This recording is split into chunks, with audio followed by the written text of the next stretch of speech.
గారు, నిన్న తిరుమలగిరిలో పేద ప్రజలు, బడుగు బలహీన వర్గాల వాళ్ళు 1000 కళ్ళతో ఎదురు చూస్తున్నటువంటి రేషన్ కార్డులు 10 సంవత్సరాల గత పాలనలో కొత్త రేషన్ కార్డు నోసుకోకుండా ఎప్పుడు రేషన్ కార్డు వస్తుంది,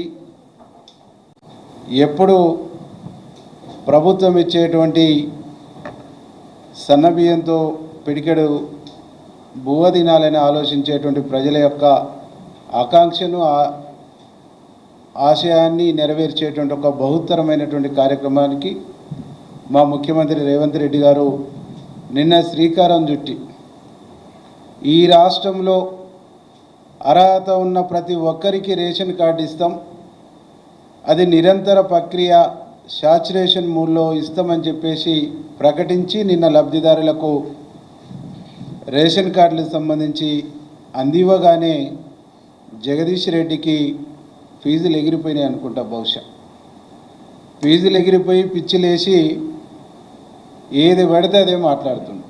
ఏమన్నాడు మా ముఖ్యమంత్రి గారు? జగదీష్ రెడ్డి గారు, నువ్వు 10 సంవత్సరాలు ఈ జిల్లాకు మంత్రిగా చేసినావు కదా, నీ సొంతూరును మండలం చేసుకున్నావు,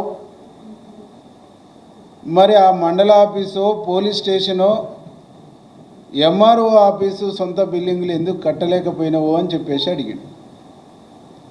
ఇది కట్టలేకుండా సొంత బిల్డింగులు కూడా తెచ్చుకోలేక నువ్వు చేసిన పని ఏంది? సోడా నీళ్ళ సామెత చెప్పిండు.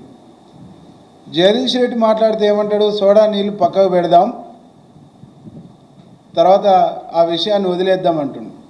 ఎందుకు? మా ముఖ్యమంత్రి గారు అనగానే నీకు నోట్లో ఎలక్కాయ పడ్డది. అది నిజమేనా? నిజాన్ని అంగీకరించినవా? నిజాన్ని అంగీకరించినా కాబట్టి దాన్ని వదిలేద్దాం, దాన్ని పక్కకు పెడదాం అంటున్నావా? అది నిజమా కాదా? చర్చకు రా. మరి నేను కలపలేదు, నాకు సోడా తెలియదు, నీళ్లు తెలియదు అని చెప్పేసి చెప్పొచ్చు కదా. నువ్వు చెప్తలేవంటేనే నువ్వు చేసిన పని అది తప్ప జిల్లాకు చేసింది ఏం లేదు. ఇక పోతే మహాన్ బాబులనే ఓడగొట్టినాను, చిత్తు చేసినాను అంటున్నావు. సరే, నువ్వు మహాన్ బాబులనే చిత్తు చేసినావు కదా. నువ్వు నిజంగా అంత మునగాడివి అయితే, అంత చేతనైనడివి అయితే స్పీకర్ ఫార్మేట్లో నువ్వు రాజీనామా చేసిరా. రాజీనామా చేసి ఇప్పుడు సూర్యాపేటలో గెలువు.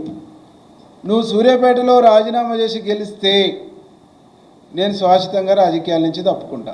నేను సిద్ధం. నువ్వు సిద్ధమేనా? నువ్వు నెక్స్ట్ నల్గొండలో కాంగ్రెస్ పార్టీని చిత్తుగా ఓడిస్తానంటున్నావుగా, నెక్స్ట్ ఎందుకు? ఇంకా 3 ఏళ్ళ పైచిలుకు ఆగాలంటే చాలా టైం ఉంది కదా. రేపే స్పీకర్ ఫార్మేట్లో రాజీనామా చేసి వచ్చి నువ్వు పోటీ చేయి. నువ్వు గెలిస్తే నేను రాజకీయాల నుంచి తప్పుకుంటా. ఈరోజు సూర్యాపేటలో గెలిచేటువంటి స్థితి నీకు లేదు. నీకు కాదు కదా, నల్గొండ జిల్లా 12 నియోజకవర్గాల్లో బీఆర్ఎస్ పార్టీ అనేటువంటి దాన్ని ప్రజలు మర్చిపోయారు. ప్రజలు మర్చిపోయినటువంటి దాన్ని ఏదో రూపకంగా చర్చల్లో ఉండాలి, ఏది పడితే అది మాట్లాడాలని చెప్పేసి ఇవాళ జగదీష్ రెడ్డి గారు మాట్లాడుతున్నారు. రేషన్ కార్డుల గురించి ఆయన చెప్పిండు. హుజూర్ నగర్ ఎన్నికలు వచ్చినప్పుడు నీ సూర్యాపేటలో 12,362 దరఖాస్తులు తీసుకున్నావు, 9,373 ప్రొసీడింగ్స్ ఇచ్చినావు.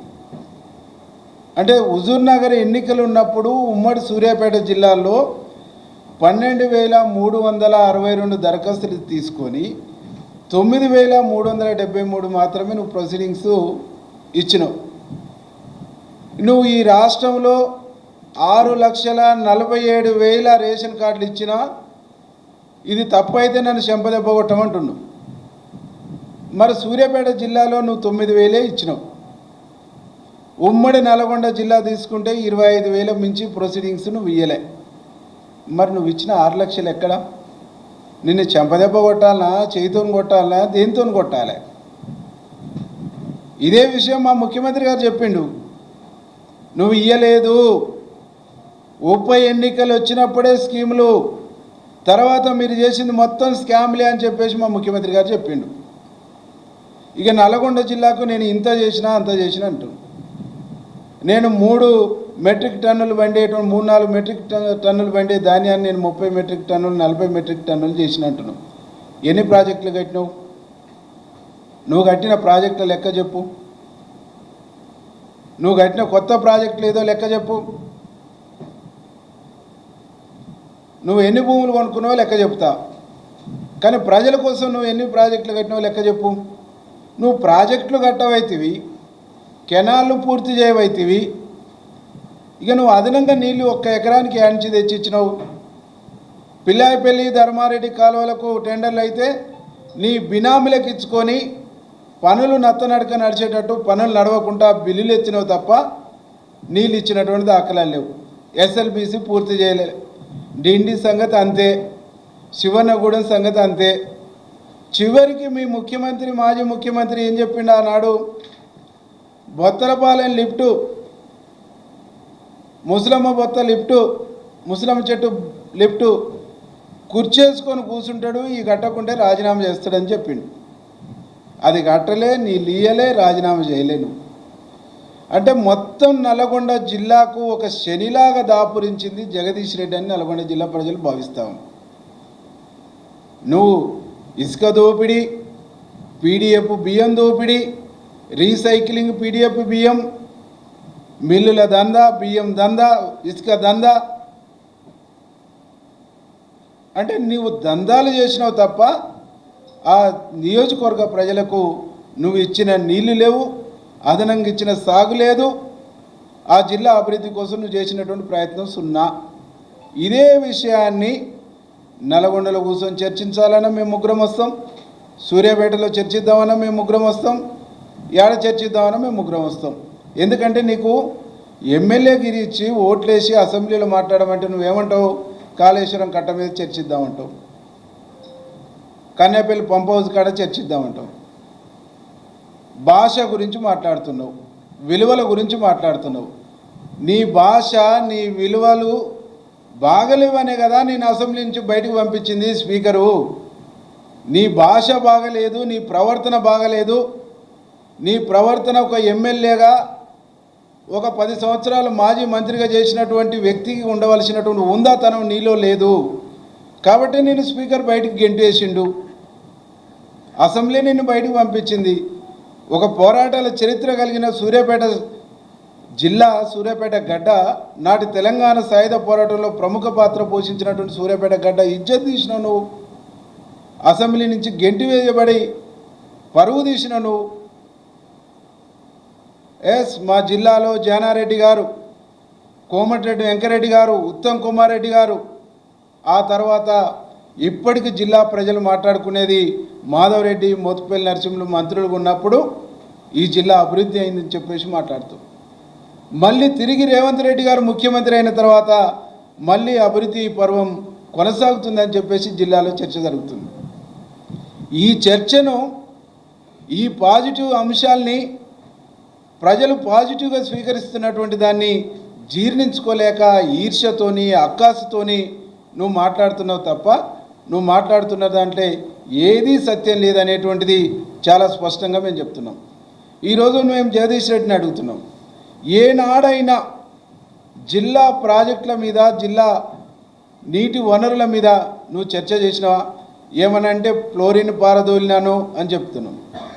ఏం చేసినావు ఫ్లోరిన్ పారదోలడానికి? శివనగూడెం ప్రాజెక్టు చూపించినావు నువ్వు బూచిగా. శివనగూడెం ప్రాజెక్టులకు నీళ్లు తెచ్చినవా? పోనీ మునుగోడుకు అదే మూసి నీళ్ళు తప్ప ఏ ప్రాంతం నుంచి నువ్వు నీళ్ళు తీసుకొచ్చి ఫ్లోరిన్ పారదోలినావు?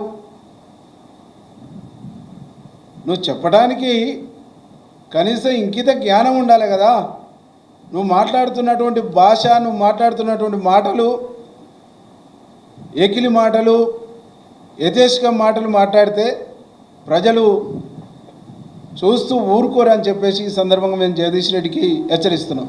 ఇంకొక విషయం చెప్తాడు ఆయన, ఈరోజు మా ముఖ్యమంత్రి గారు సొంత ఊరికి పోదాం, నా సొంత ఊరికి రా, నా పాస్బుక్లు చూద్దాం, మీ పాస్బుక్లు చూద్దాం. మా ముఖ్యమంత్రి అక్కర్లేదు, మేము వస్తాం. 2010 నుంచి నిన్ను మేము చూస్తున్నాం. నేను ప్రత్యక్షంగా దగ్గర నుంచి చూస్తున్నా. మా ముఖ్యమంత్రి అక్కర్లేదు, నువ్వు ఎప్పుడు డేట్ చెప్తావో చెప్పు, నీ ఊరికి వస్తా. బిఫోర్ మంత్రి జగదీష్ రెడ్డి, ఆఫ్టర్ మంత్రి జగదీష్ రెడ్డి చర్చ పెడదాం. నీ సవాల్ నేను స్వీకరిస్తా. నేను వస్తా పాండి. అప్పుడు ఎన్ని చెంపదెబ్బలు తింటావో, ప్రజలతో ఎన్ని తిట్లు తింటావో, ఎన్ని సివాట్లు పడతావో చూద్దాం. నీ గ్రామ ప్రజల్ని అడుగుదాం, ఎవరొద్దు. బిఫోర్ ఎట్లున్నావు, ఈరోజు ఎట్లున్నావు. కాబట్టి జగదీష్ రెడ్డి బాధితుల అలా సొంత పార్టీలనే ఆయనతో సఫర్ అవుతున్నటువంటి బాధితుల సంఘం చాలా ఉంది ఆ జిల్లాలో. దాన్ని కవర్ చేసుకోవడం కోసం, మీ నాయకత్వం కాడ మెప్పులు పొందడం కోసం నువ్వు ఏది పడితే అది మాట్లాడి, ఏది పడితే అది చేస్తే నల్గొండ జిల్లా ప్రజలు నువ్వు 100 జన్మలు ఎత్తినా నిన్ను విశ్వసించరు, నమ్మరు. నీ పార్టీని విశ్వసించరు, నీ పార్టీని నమ్మరు అని చెప్పేసి ఈ సందర్భంగా మేము హెచ్చరిస్తూ, జగదీష్ రెడ్డి గారు మా ముఖ్యమంత్రి పైన ఎంత తక్కువ నువ్వు మాట్లాడితే అంత మంచిదని చెప్పేసి ఈ సందర్భంగా మేము హెచ్చరిస్తున్నాం. నీ భాష మార్చుకో, నీ పద్ధతి మార్చుకో, నీ ఏషాలు మార్చుకో, నీ మోసాలు మార్చుకో, నీ వ్యవహార శైలి మార్చుకోకుంటే తగిన బుద్ధి చెప్తామని చెప్పేసి హెచ్చరిస్తున్నాం.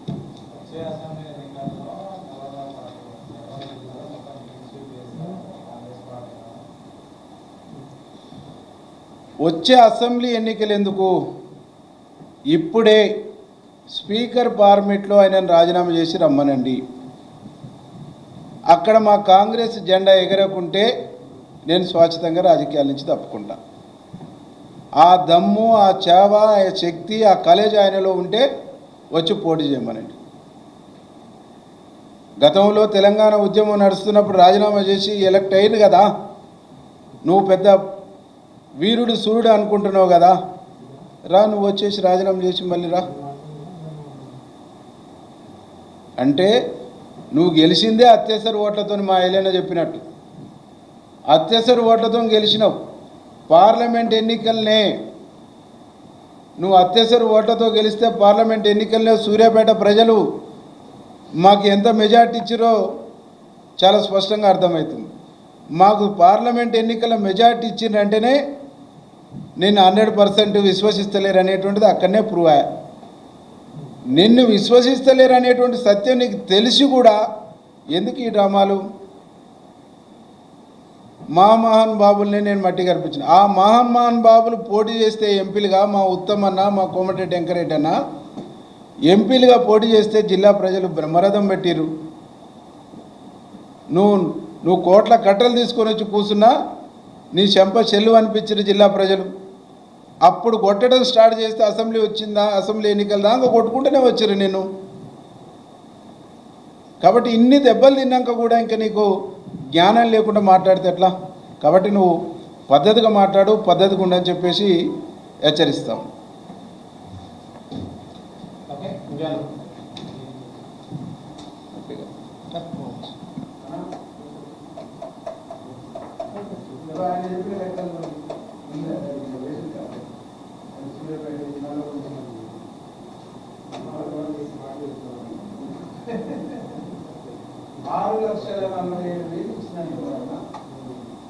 ఒక్కటి తక్కువ చెప్పడం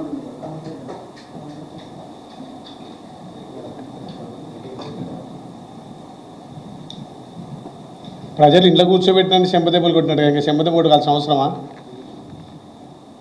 12కి ఒక్కటి గెలవకపోతుంది, అది అత్యవసర మెజార్టీ తోటి పార్లమెంట్లో 0 వచ్చింది. ఉమ్మడి నల్గొండలో ఏ నియోజకవర్గంలో మీ మెజార్టీ వచ్చింది ఆ బీఆర్ఎస్కు?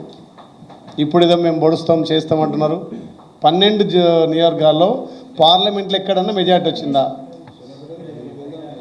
ఒక్క సూర్యాపేటనే నువ్వు 3000తో గెలిస్తే నెక్స్ట్ గెలిచిన పార్లమెంట్లో 70,000 మెజార్టీ వచ్చింది. అక్కడ 70,000. మరి ఏ ముఖం పెట్టుకొని మాట్లాడుతుండు? ఇంకా చెంప దెబ్బలు, చెల్లు దెబ్బలు. భాష గురించి చెప్తా. నిజంగా తెలంగాణలో భాష నేర్పింది ఎవరు? మీ కేసీఆరే కదా, మీ గురువే కదా. మా అన్న ఇప్పుడే అనిల్ అన్న చెప్పాడు ఆ భాష. ఈ మాటలు నేర్పింది మీరే కదా.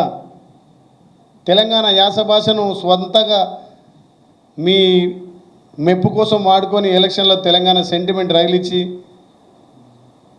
10 ఏళ్ళు కాలం గడిపి ఇంకా మేమే అంటే తెలంగాణ ప్రజలు మిమ్మల్ని ఇంట్లో కూర్చోబెట్టినా మీకు బుద్ధి రాకపోతే ఏదో అత్యవసర మెజార్టీతో గెలిచి అంటే ముఖ్యమంత్రి అంటే నా స్థాయి పెరుగుద్ది అనుకుంటున్నా ఆయన.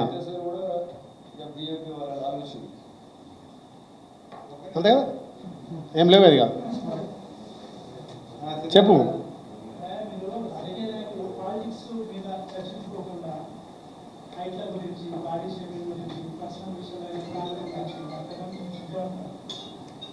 అది నేర్పిందే కేసీఆర్.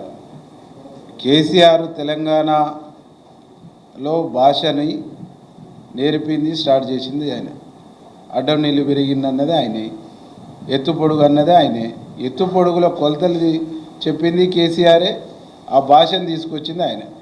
ఆయన భాషను ఆయనకు సంబంధించినటువంటి అర్థమయ్యే రీతిలోనే చెప్తే అలా పార్టీలకు అర్థమయ్యేదని చెప్పేసి ఎక్కడో ఒక్కడ ఆ పదాన్ని మా ముఖ్యమంత్రి గారు యూజ్ చేస్తుండే. ఎందుకంటే వాళ్ళు నేర్పిన భాషలోనే వాళ్ళకు సమాధానం ఇస్తేనే అలా కరెక్ట్ ఎక్కుద్ది అనేటువంటిది మా యొక్క ఉద్దేశం.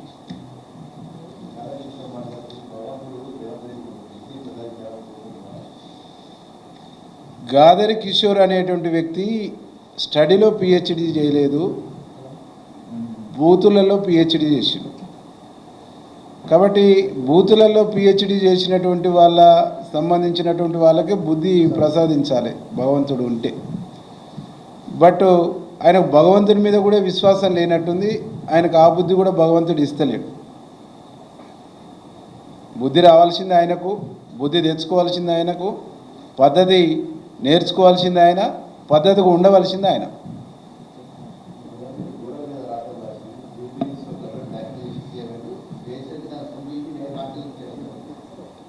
మా ముఖ్యమంత్రి కష్టపడి పైకి వచ్చిండు. జగదీష్ రెడ్డి ఏం కష్టం చేసిండు, ఏం పని చేసిండు? ఆయన చేసినటువంటి సూర్యాపేటలో ఉద్యమాలు ఏంది? మా దామన్నకు వ్యతిరేకంగా ఎదురుగా ఆనాడు తెలంగాణ కోసం కాంగ్రెస్ పార్టీ శాసనసభ్యులే బయటకు వచ్చి ఒక వేదిక ఏర్పాటు చేసుకొని పనిచేస్తున్నటువంటి క్రమంలో మా దామన్న ఛాలెంజ్ చేస్తే పోలేదు కదా. వచ్చి నెకరికల్లో కూర్చుంటే నెకరికల్ పబ్లిక్ తోడిపోయారు. కాబట్టి అట్లాంటి పిరికి వాళ్ళు, చేతగానోళ్ళు, ఊపులో వచ్చి మందలో వచ్చినటువంటి వాళ్ళు మాట్లాడితే మా జిల్లా ప్రజలు నవ్వుకుంటాం. Thank you. నిన్న ఉమ్మడి నల్గొండ జిల్లాకు సంబంధించి తుంగతుర్తి నడిబొడ్డున రాష్ట్ర గౌరవ ముఖ్యమంత్రి రేవంత్ రెడ్డి గారి నేతృత్వంలో ఇరిగేషన్ శాఖ మార్చులు,